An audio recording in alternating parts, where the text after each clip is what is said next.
High schoolers who are especially interested in mathematics and science are encouraged to apply to spend their summer at UC Santa Cruz at the California State Summer School for Mathematics and Science.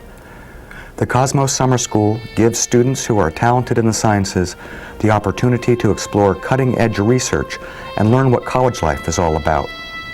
Cosmos is organized by the UC Santa Cruz Educational Partnership Center as part of a larger outreach effort to improve access to college.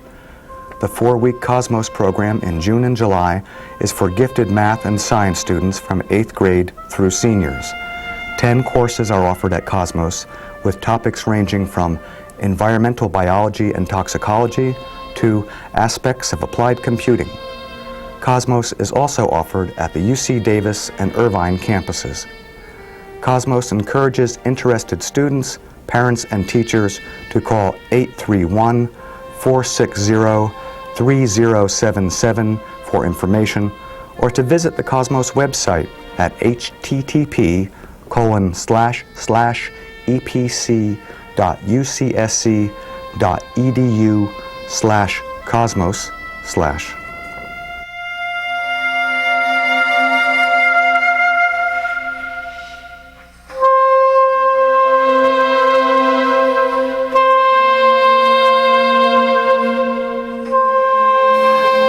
Good morning, everybody. Welcome back to the next in our Cosmos lecture series.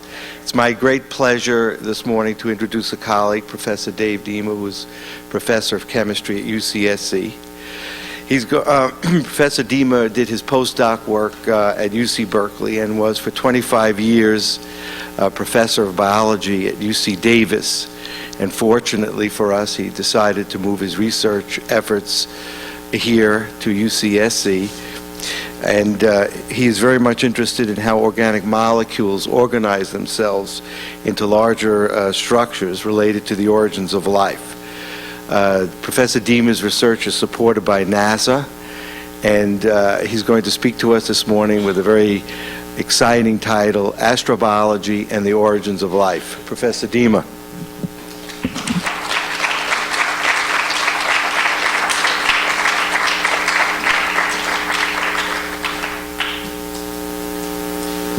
So, astrobiology, isn't that a great word?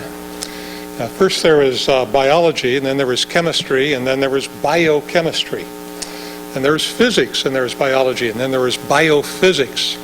And here we are with astrobiology. You have to think, what could possibly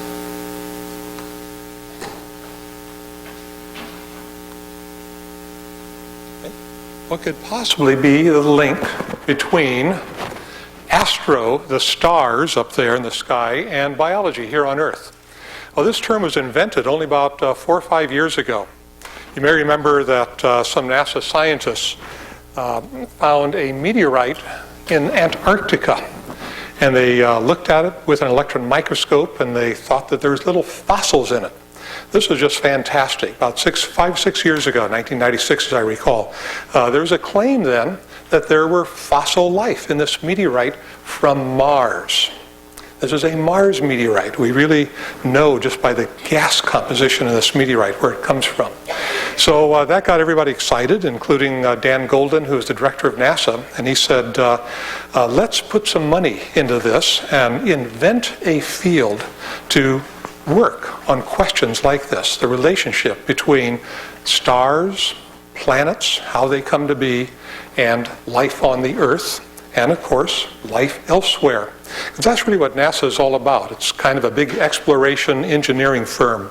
They send rockets up and they hope to get to Mars with real people someday.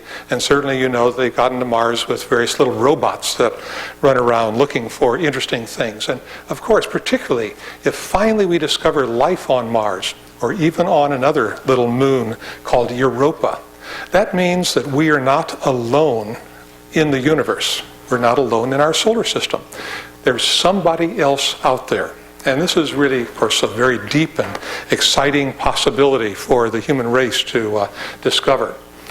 Well, having life on the Earth and having life elsewhere means that life must begin.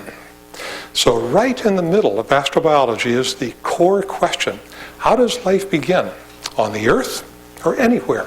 And that's why my research gets sponsored by NASA, because I'm very much interested in the beginning of life and what it means to be alive. What is the definition of life at the molecular level? So that's what I'm going to tell you about today, is some of the research that we're doing. I'm going to start, though, with an overview of how things get to the Earth just to begin life. Because you really can't understand how life begins unless you know how stuff gets here, organic molecules in particular. So about the first half of my talk, I'm going to lead you through our understanding of where matter comes from. It comes from the stars. Stars make matter.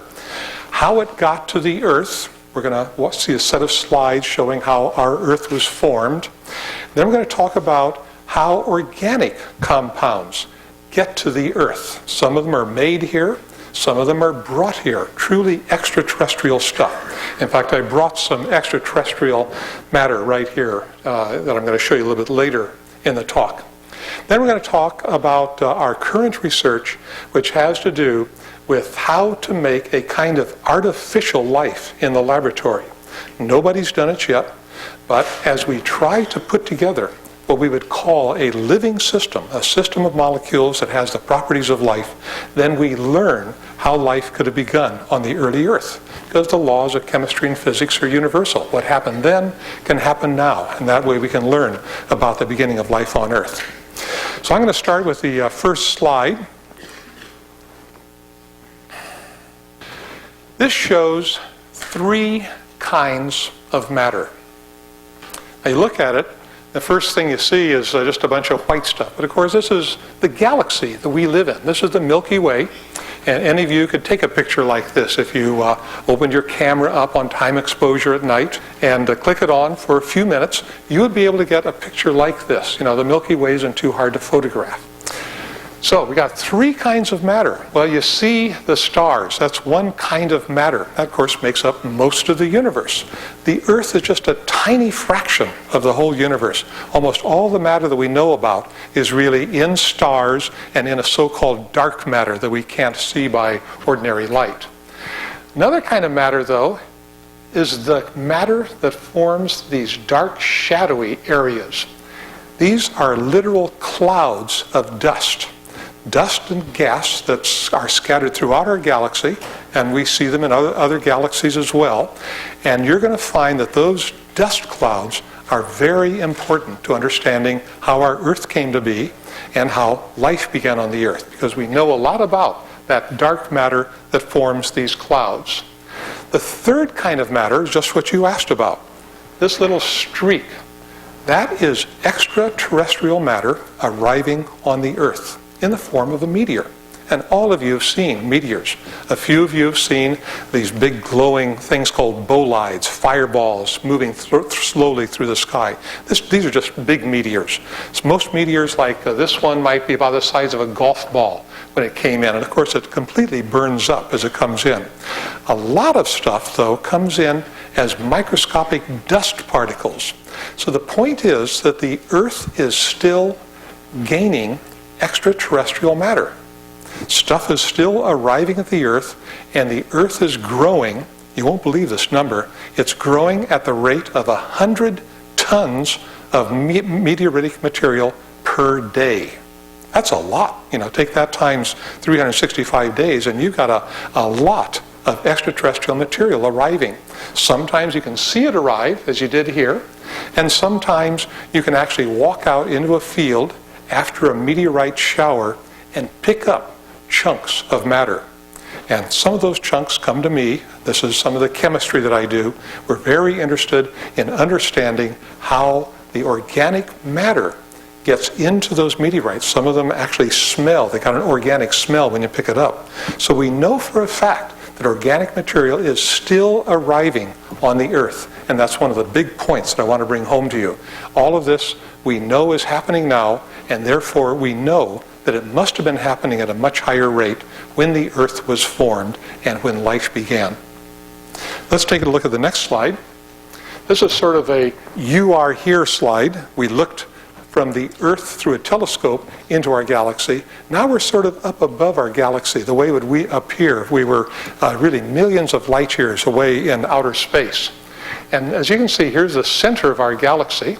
There's a few dark holes, by the way, in the center of our galaxy and most galaxies. The dark holes are just there as a part of the process by which galaxies form. All of this stuff is approximately 100 billion or more stars, and our little sun right here is just one of those 100 billion stars. And it's not the only one that has planets around it, by the way. We now know about 50 other stars that have big planets the size of Jupiter or larger around it. So we think that there's planets like the Earth out there someplace, and it's just a matter of discovering how to find them, because of course they're very, very small, even by a telescope. So there's our sun, and here's this little dust speck that we live on at this scale. Our Earth, the only place we know of in the entire universe, and certainly in our galaxy, that has life on it. So it's really an interesting question when you think about it. If we are the only life in our galaxy, then the galaxy belongs to us. There's 100 billion stars in the galaxy. If you divide that by the 6 billion people on the Earth, every one of you owns 20 stars. All of your own, just go out there and get them if you can. They're yours. Nobody else wants them. On the other hand, suppose we're not alone. That's equally fantastic. What if there's other conscious, intelligent entities out there? There's a group over in NASA, near NASA, near Moffett Field, called SETI, Search for Extraterrestrial Intelligence. And probably a lot of you saw the movie based on the book by Carl Sagan called Contact. These are some of the most exciting things we have to think about. What if there is other life out there in the universe? And how would we know? Well, I can tell you, people are seriously looking for this. Now, get back to my line of work. I'm interested in how life begins. So let's go on now and go through the set of slides and show you how the Earth comes to be.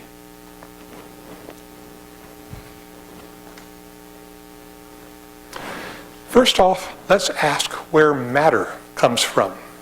I told you a little earlier, matter is produced in stars. After the Big Bang, I'm sure you've heard this story by this time, there's hydrogen, a little bit of helium, and not much else.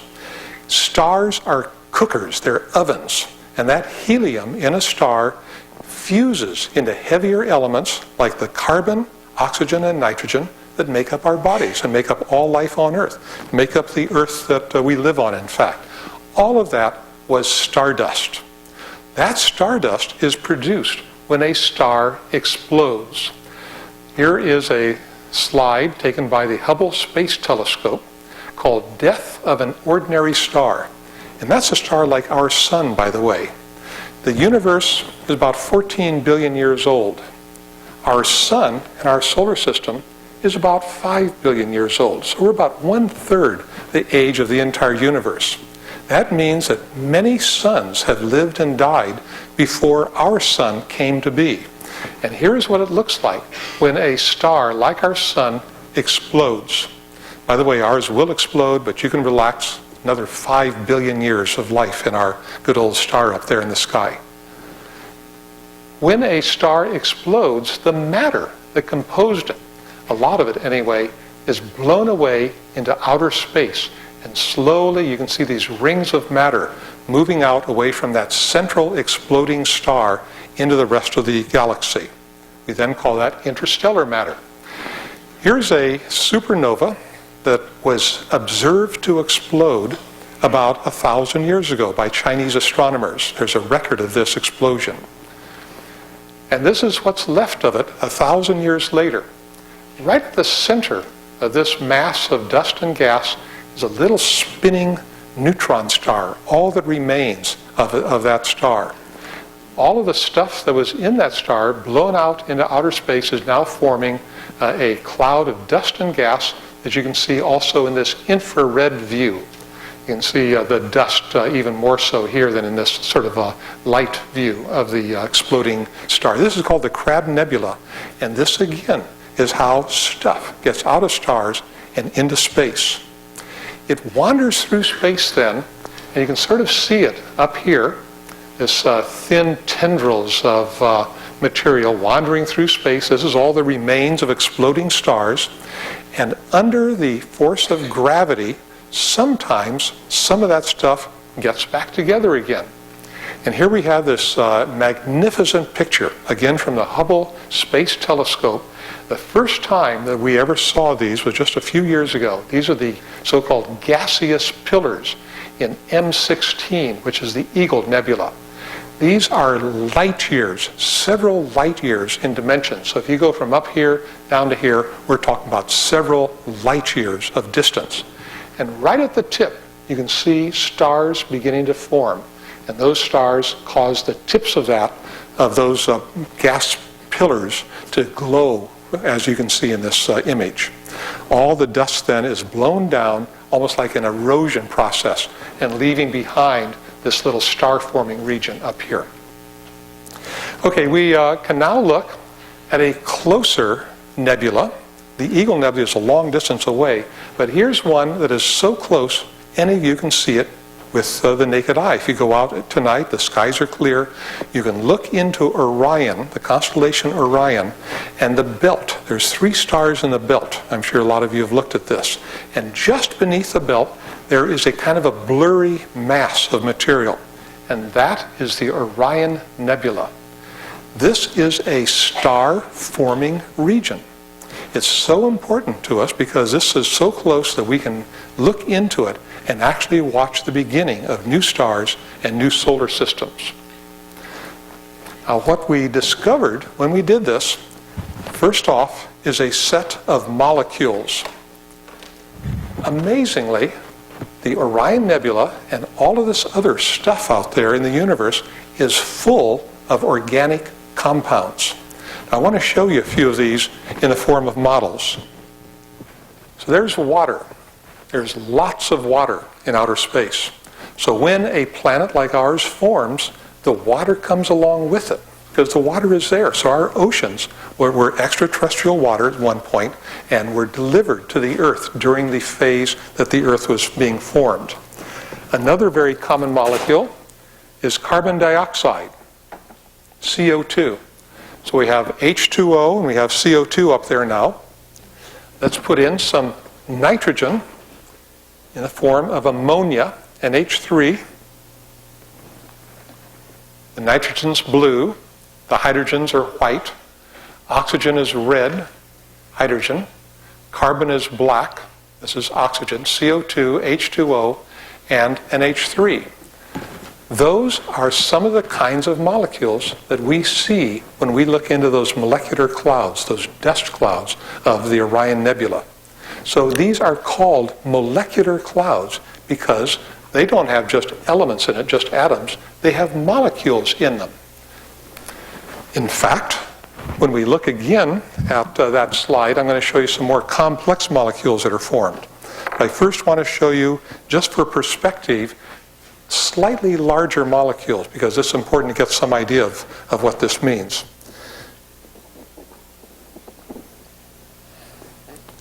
So here we have nitrogen, carbon, hydrogen, oxygen. Those are the biogenic elements, we call them.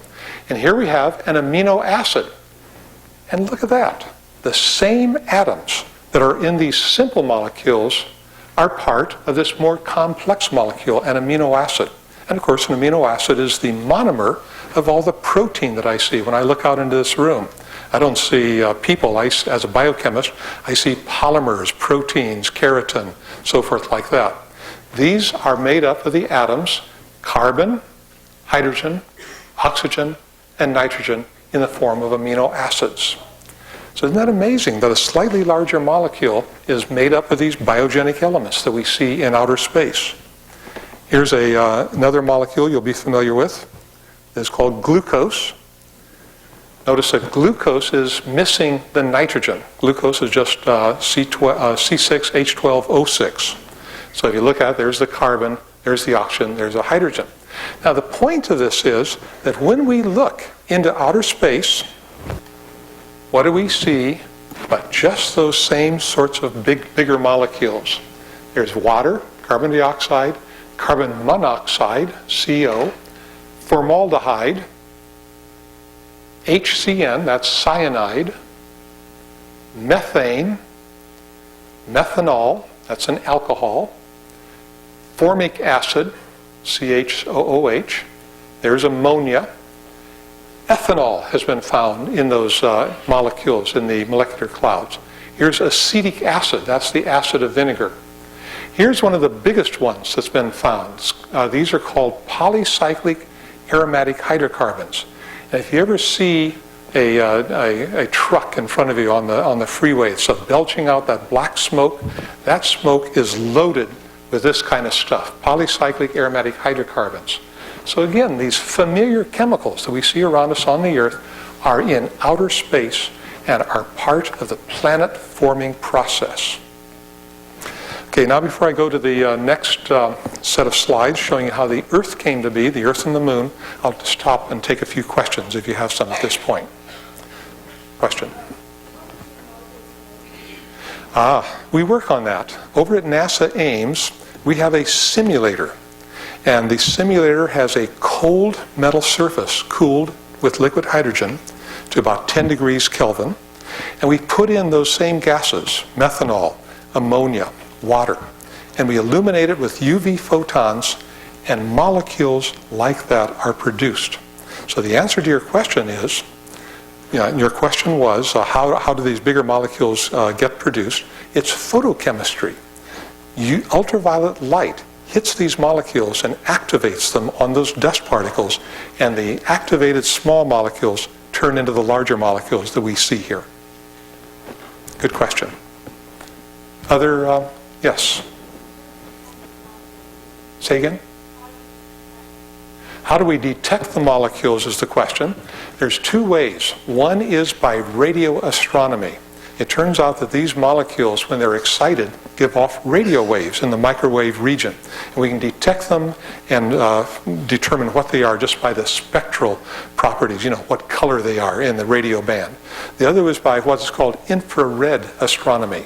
When infrared light goes through these molecules, it leaves a specific signature, spectral signature, and we can tell that those polycyclic aromatic hydrocarbons, for example, are part of the interstellar molecules. Okay, you can't see this very well because of the light, but this is a close-up view of that Orion Nebula. And what we discover is little things like this embedded in all that dust and gas. We look at a closer image of it. It looks like this. This one is being illuminated by starlight, so the dust actually glows. And this one up here is actually hidden, hiding the background glow so that it looks dark. And it's very interesting. Look right in the center of that. Can you get that little red spot in the center? We think that that's a sun like ours, starting up, just beginning its nuclear fusion process that'll turn that into a new star. And all of this stuff then turns into planets. Same here. We have a central region that is collapsing into a star, and all of this glowing dust is going to form planets. So now, for the first time with the Hubble telescope, we can actually have the resolution needed to see other solar systems being produced out of this cloud of dust and gas that we call the dense molecular clouds. Now, the Earth did something like this as well. So here's an image of what an artist thinks the early Earth looked like in terms of its part in the solar system. So here's our sun starting up. It's blowing off a lot of dust and gas as part of that process. And if you see these rings around here, those rings are planetary orbits where larger and larger structures are pulling in dust and gas to form the planets that are now part of our solar system. You can sort of see this down here. Here's our galaxy, the Milky Way. Here's that molecular cloud that we grow out of. Here's that sort of accretion disk, it's called, where all this stuff turns into a disk which produces a solar system. And here's all the dust growing by collision into larger and larger structures until we finally end up with our familiar set of planets. This is 4.5 billion years after the period of time I just took you through. So starting way out here, we have Mercury, Venus, Earth, and our moon, and Mars. Those are all to scale. And here, just reduced in scale in order to get it onto the slide, are Jupiter, Saturn, Uranus, Neptune, and they don't show Pluto, which seems to be a large comet-like object way in the outer reaches of the solar system. So those are the planets that we are interested in. And we're particularly interested in how this one came to be and how did this moon get into our sky. You know, we're the only one of these terrestrial planets that has a big moon up in the sky, and that's a very interesting story. So to tell that story, let's go down on a little kind of a imaginary spaceship into the solar system 4.5 billion years ago. And here's what it looks like. It's dusty. A lot of dust there. So much dust that the sun is obscured. We can't even see it through all this dust. Here are these smaller objects that we call planetesimals, small planets that are formed by collision processes. The artist shows such a collision here. These two come together rather fast, as you can imagine, kilometers per second, and when they collide, they produce one larger object and lots of smaller objects. This is what you see when you see a meteor in the sky. A meteor is a piece of an asteroid, most of them anyway, a piece of an asteroid produced by this collision process reaching the Earth. So right over here, in just a few more minutes, I'm going to pull out a chunk of meteor. So I got a piece of extraterrestrial matter right in this room, and it was produced by this collision process. Sometimes, as the planets grow, the collisions get bigger and bigger. This shows the Earth, maybe 4.5 billion years ago, still large objects hitting it. And we know that objects like this hit the Earth because when you look at the moon, what do you see? Craters. Craters left over from the formation of the moon. So we know that the Earth and the moon both were undergoing a massive bombardment of large objects early in their history. And that seems to be how the Earth was formed. So far as we can tell, the Earth was produced when a planet the size of Mars collided with the Earth. Our early Earth and this other planet just happened to be in the same orbit. So this Mars-sized object crashed in, and if you can follow this, here's the Mars-sized object. This is the Earth. This is a computer simulation of just what I told you. This is about 400 seconds after the initial collision occurs. 800 seconds, we're just talking about a few minutes here, 1,200 seconds, 1,600 seconds, and about 2,000 seconds. So you can see that what happens is that so much energy is delivered to the Earth that a mass of white-hot rock vapor gets blown out into orbit around the Earth and in fact forms a ring around the Earth. And out of that ring, our moon grew by a secondary accretion process, meaning that all that stuff that was blown off the Earth's surface by this collision turns into the moon. Here's the Earth in the background, molten, is just red hot at that time, and here's the moon. We're standing on the moon, looking back toward the Earth, and this is that ring of material out of which the moon grew. That's really pretty amazing, and this is by far the best explanation now of how the Earth and the moon came to be. Yes? Do I study how the asteroid belt formed? I study pieces of it in the form of meteorites, but I'm not a planetary scientist. I'm a chemist and a biophysicist, really. So I'm more interested in the sorts of stuff that happens in organic molecules, and I don't work myself with asteroids. Let's see now. Let's go a little bit further on this. Now pause for questions again. Here's now the moon and the Earth have cooled down. You can see the Earth has oceans. It's turned blue. Here's the moon, still picking up stuff from that ring that surrounded the Earth. Here's a collision between an asteroid-sized object and the moon, leaving a crater that we can see today. And finally, I want to show you this, which is an artist's conception of what this bombardment would actually look like up close. Again, we're standing on the moon. Here's this stuff coming in out of that initial collision between the Earth and that Mars-sized object, leaving behind craters and delivering stuff to the Earth's surface. Now that's very important, because remember just a couple slides ago, I showed you that everything was red hot. If there's anything alive at that time, it was cooked. In fact, if there's any organic material at that time of the moon-forming event, it's just like putting a piece of bread into a volcano. There's nothing left. All the carbon compounds come apart of those heat energies.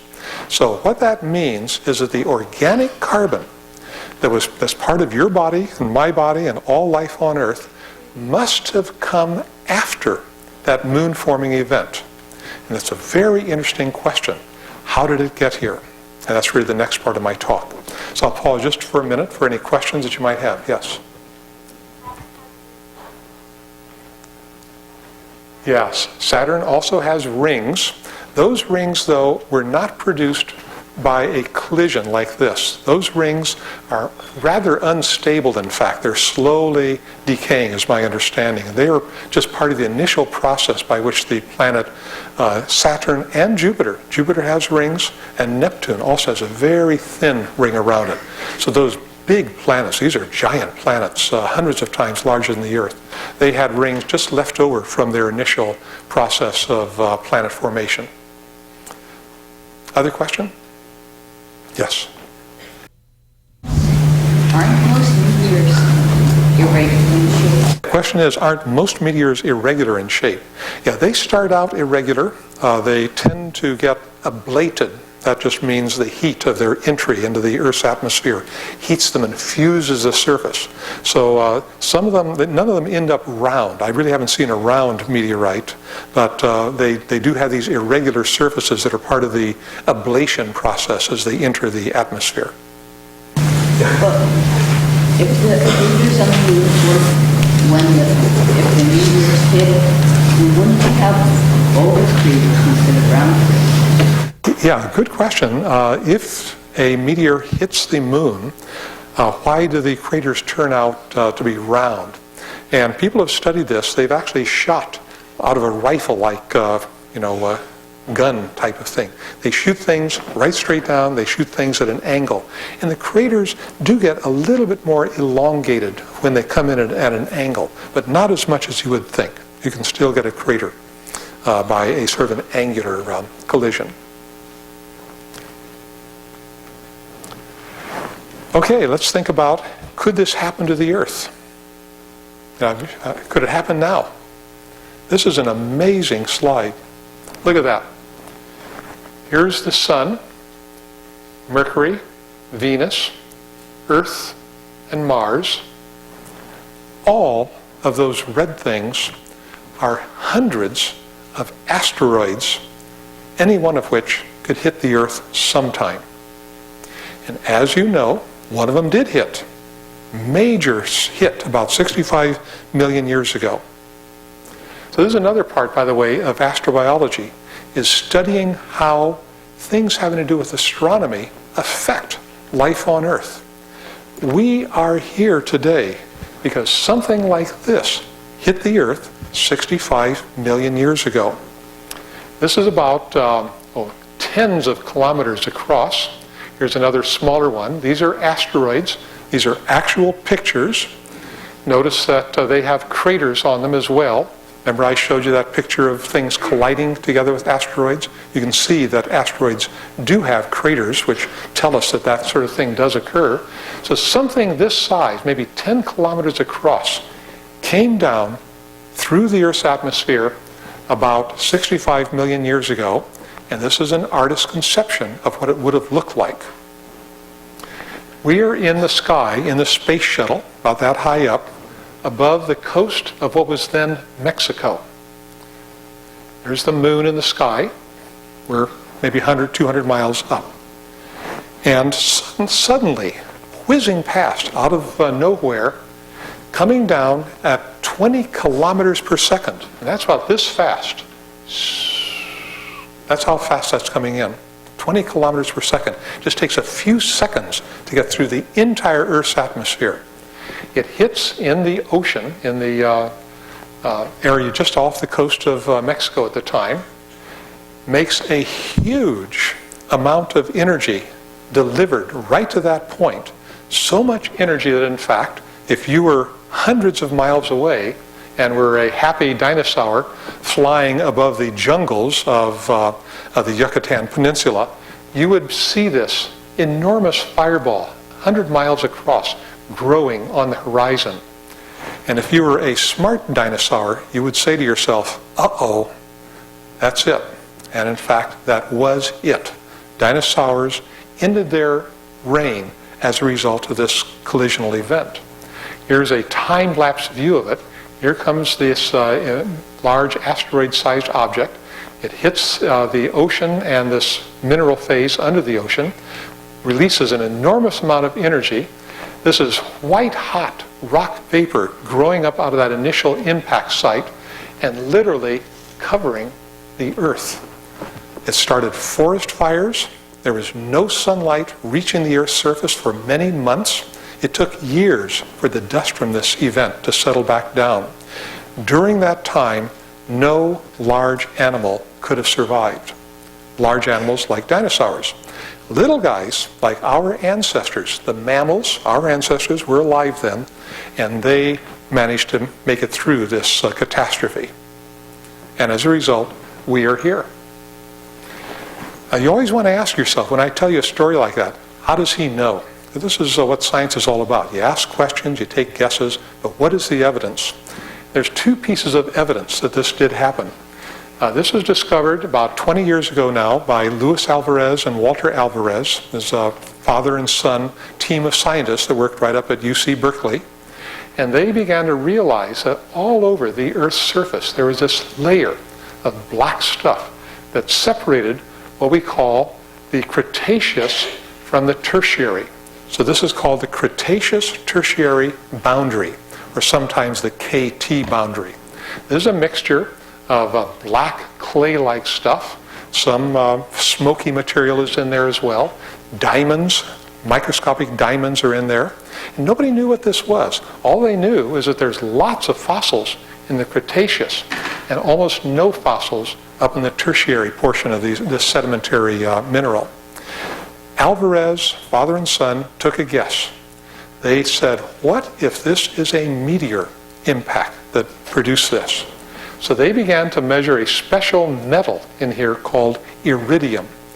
And the iridium was extremely high right through that area. So down here you have low iridium, right here you have a huge spike of iridium, and then up here low iridium again. The only place that iridium could have come from is from a meteorite coming in and leaving it behind as a trace. The other piece of evidence we have is that now that we know more or less where this thing hit, geologists have found the crater. 65 million years later, there's nothing that you can see, but under the ocean, off the coast of the Yucatan Peninsula, there is a huge crater, well over 100 miles in diameter. And this, of course, is the smoking gun. This is what really convinced people that there was a meteorite strike 65 million years ago. Okay, now I'm going to get into some chemistry of meteorites. I'll pause one more time for questions. Yeah. Oh, question, didn't the moon form by this time? Oh yeah, the moon had formed billions of years ago. No.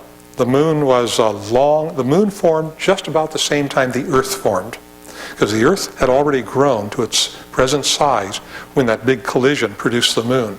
And now this happened over 4 billion years later. Every one of you lived through an impact this bad. In fact, even worse. Fortunately, it didn't hit us. It hit Jupiter. But all of you were alive when a comet hit the planet Jupiter. Yes?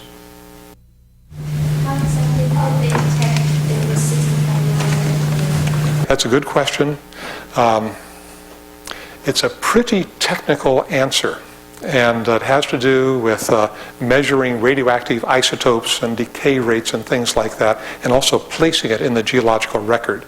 So I won't be able to, in the time I've got, give you a good answer. But we just know that the Cretaceous is a certain number of years old and that Tertiary is a certain number of years old from a lot of other evidence. So we know that it really is right at 65 million years.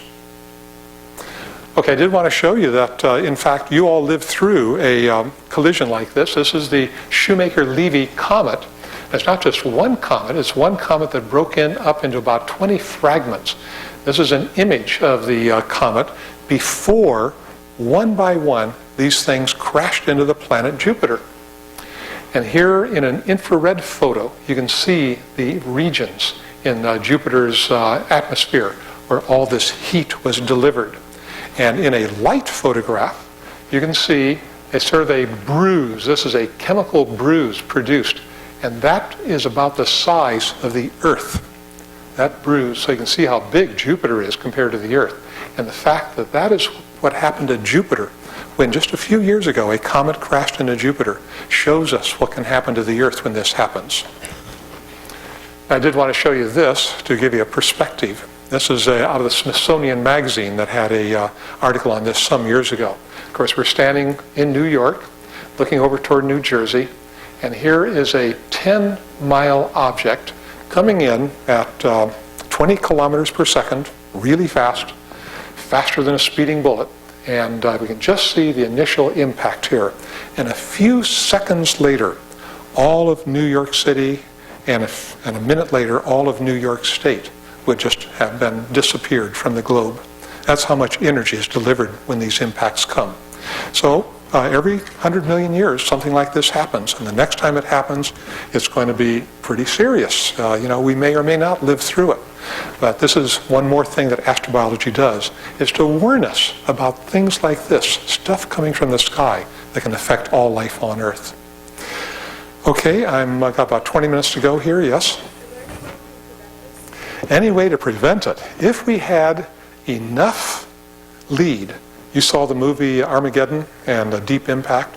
If we have enough lead, we now have the ability to get a spacecraft out there with thermonuclear weapons that don't have any other good use so far as we can tell, and we could explode those and nudge it just enough to get it to miss the Earth rather than to plow into the Earth. But we would need many months of notice to be able to do that, even to have a hope of making that happen. So it's possible, depending on how big it is. Okay? Yes?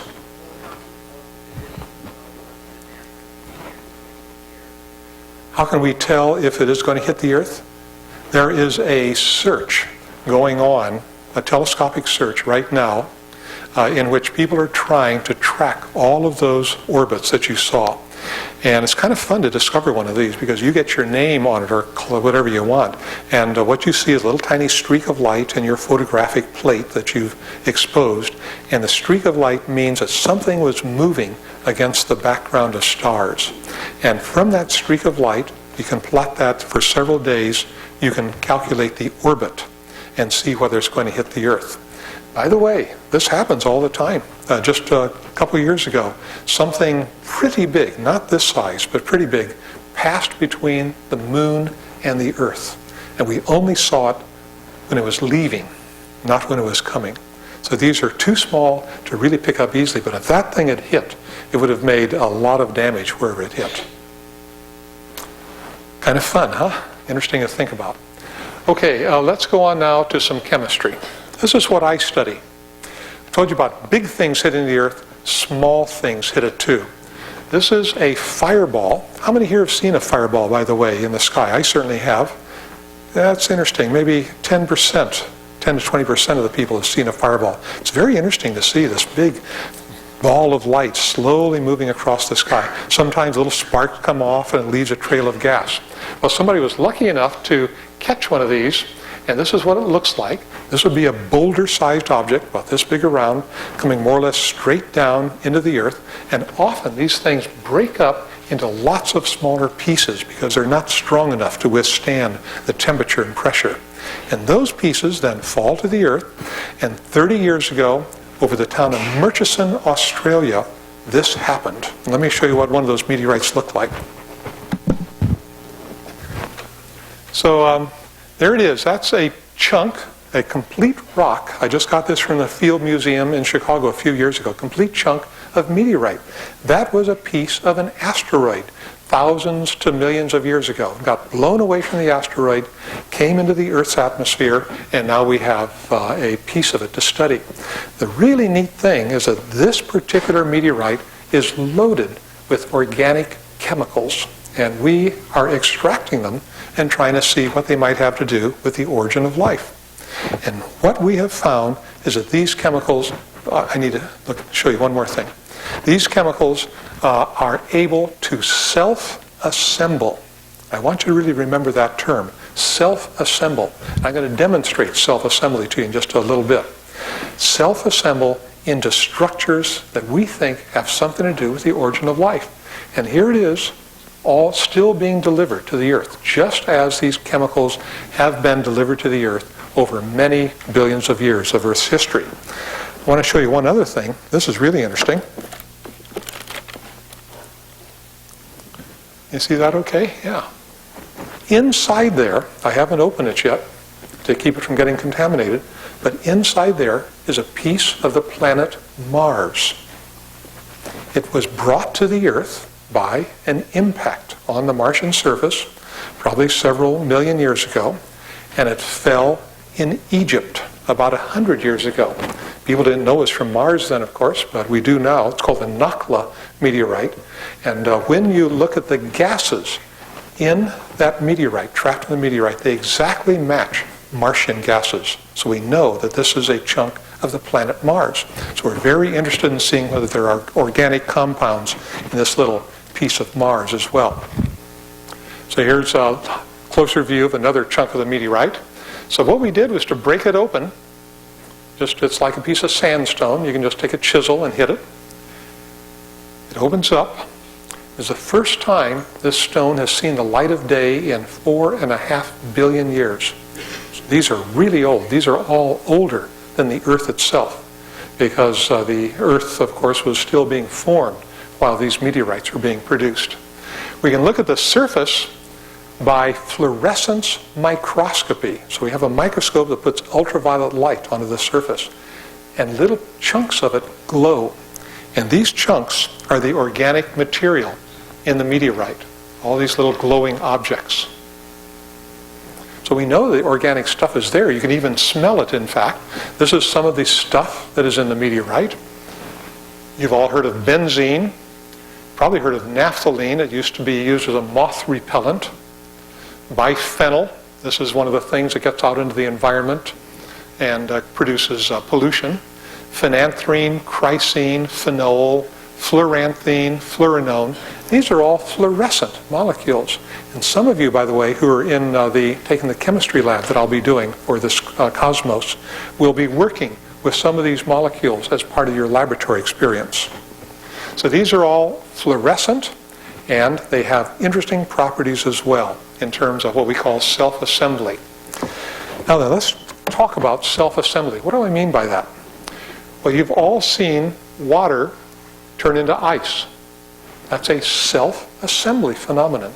The laws of physics and chemistry are such that when you cool water, liquid water, to 0 degrees, it self-assembles into a crystal we call ice. Now, you probably know that when you have DNA, like a nucleic acid, as single strands, it can self-assemble into the double helix. That's another self-assembly process. Nothing tells it what to do except the laws of chemistry and physics. Random coils of proteins fold up into the proteins that make up our body. And finally, a dispersed lipid, and I'll tell you what that is in just a minute, can self-assemble into a lipid bilayer. Every living thing on the Earth is made of cells, and every cell has a lipid bilayer around it. That's what makes life cellular, is lipid bilayers.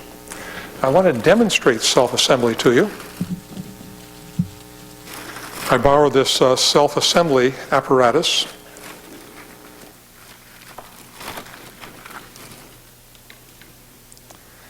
I'll pour a little of this secret compound out. I was going to say that I borrowed this from my 6-year-old daughter, and she showed me how to use it this morning. Isn't that great?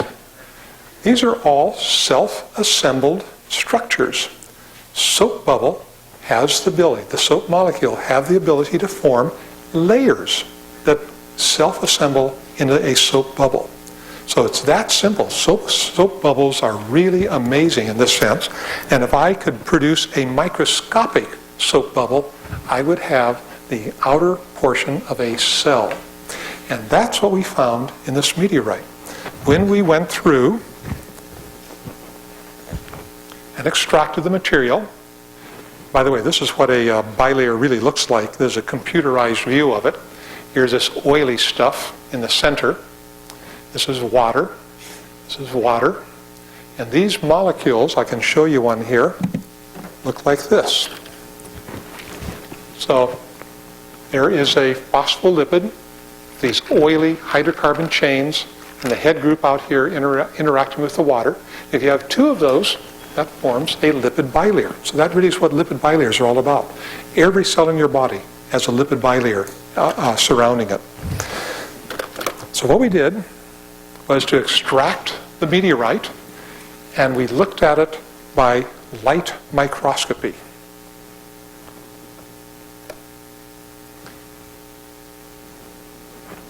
And what we saw, here's water, and here's this gooey stuff that we extracted from this Murchison meteorite.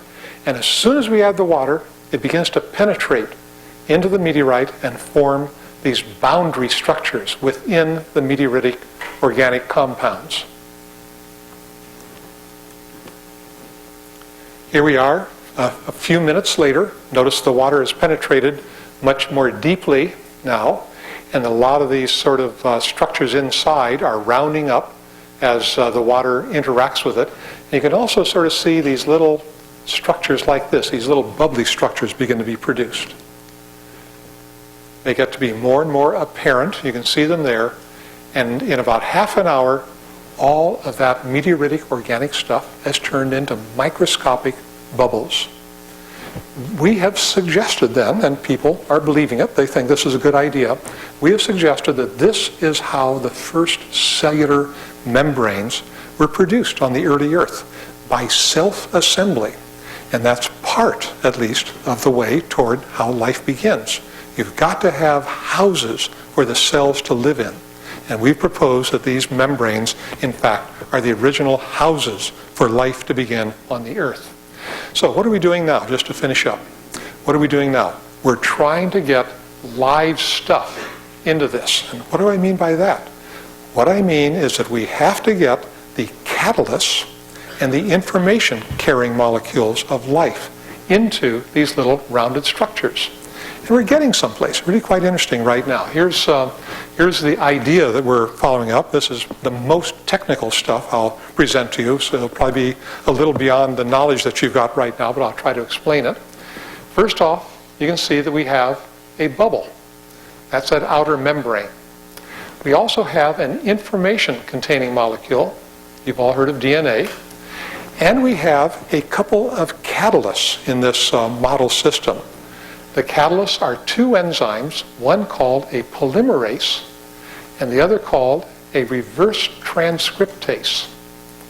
And what we hope to do is to have this enzyme use the DNA as a polymeric gene, so to speak, to make a piece of RNA called a ribozyme.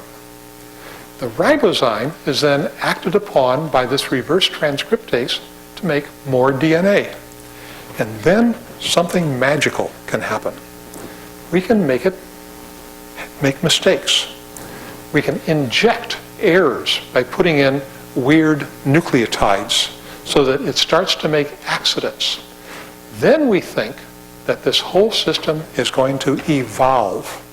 And as soon as we can get a system of molecules to evolve by making mistakes, we're on to the track that life must have taken 3.8 billion years ago when the first life began. So as I said, we're part way. We've gotten this part to work. We can get this molecule to take DNA and make this. And this is what the cells look like. They're not real cells, of course. But you can see that all that orange stuff is fluorescent RNA. So we're halfway there. We're now trying to get the RNA to be used by the second enzyme to make more DNA. But I really think this is what the first cells must have looked like on the living Earth, on the early Earth. That is to say, encapsulated catalytic replicating systems of molecules that could use energy and nutrients to make more of themselves. So I'll just finish up with this last couple of slides. This is what life looked like 3.5 billion years ago. We know that because we have fossils of this stuff. These are called stromatolites, and these are produced by primitive bacteria 3.5 billion years ago, and that's the first fossils that we know about on the early Earth. All the land masses, by the way, were like Hawaii today. There was no continents back then. The tectonics that built up continents had not yet started up. But we do have volcanic land masses, hot springs, geothermal areas, and so forth. The atmosphere was not air like today. The atmosphere was carbon dioxide and nitrogen. There's no plant life to begin to make oxygen yet. So oxygen simply was not part of this early environment. But there certainly was microorganisms that were able to produce these stromatolites that we now see as fossils. So as you go out of here today, I hope you keep in mind, life begins in the stars, forms simple molecules, in turn self-assembling into complex molecules. Evolution begins, and here we are. Thank you.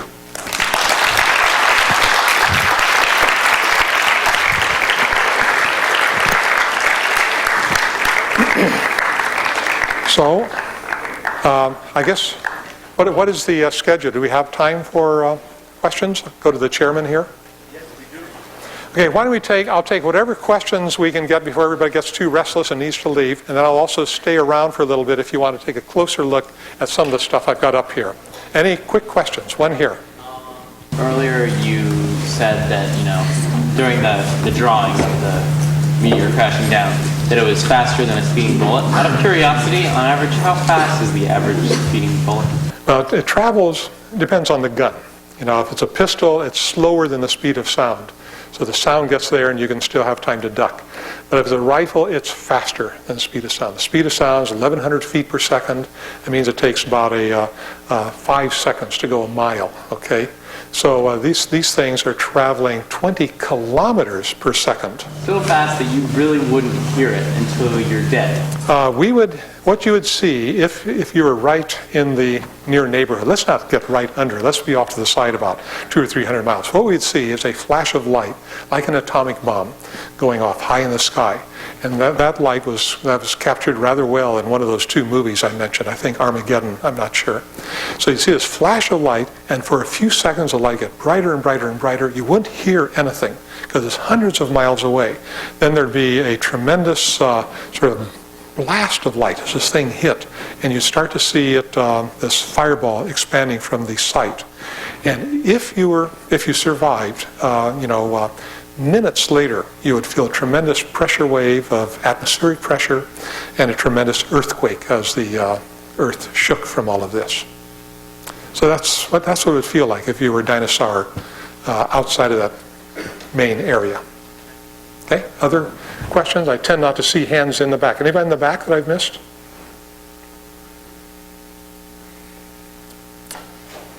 Okay, well, I'm right on time, and so I think I'll stay around for a few more minutes if you have other questions.